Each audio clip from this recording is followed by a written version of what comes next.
كيفاش بلان الوداد البيضاوي وهذا المستثمر السعودي عبد الله بن عوده الخصيمي؟ علاش؟ وشنا هي العوائق اللي ممكن يواجهها؟ وحيت هذه القضيه ممكن تغير الكره المغربيه راسا على عقب. فودادي ولا كتشجع فريق اخر؟ بغيت نعرف الراي ديالك في الاخر. عبد الله بن عوده الخصيمي عضو ذهبي بنادي الاتفاق ومستثمر مهم، خونا بامكانته في السعوديه. في البدايه ديال هذا شهر 6 كان لاح تويت مكتوب فيها: مستعد للانطلاق من الان في التحدي الجديد بالانضمام اليكم في هذه المسيره الرياضيه الحافله بالالقاب. ومن بعد بقى كيلوح تويتات على الجمهور وكذا اللي جات نبض الاوضاع. علاش هو جاتو هذه فكره الاستثمار؟ هو ببساطه كيشوف الاستثمارات والتطور اللي كتعرفوا السعوديه، وتا هو كمستثمر بغى يخشي راسو في هذا المجال. وعلاش الوداد بالضبط؟ حيت الوداد فريق عنده القاب وبالمكانه ديالته في المغرب وفي افريقيا، زائد القاعده الجماهيريه اللي كيعرف،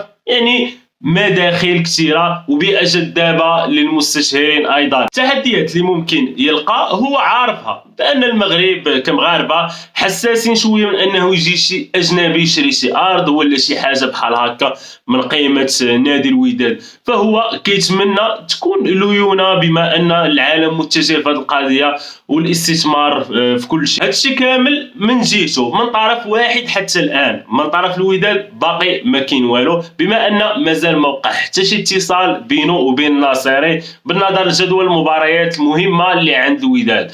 فعلى حد هضره المستثمر حتى يسالي الموسم عاد باش يتصل به ويشوفوا يدرسوا القضيه. هذا ما كان ودادي ولا وداديه ولا كتشجع اي فريق من الفرق الوطنيه، بغيت نعرف الراي ديالك في هذه القضيه. متفق علاش؟ ما متفقش علاش؟ تحياتي.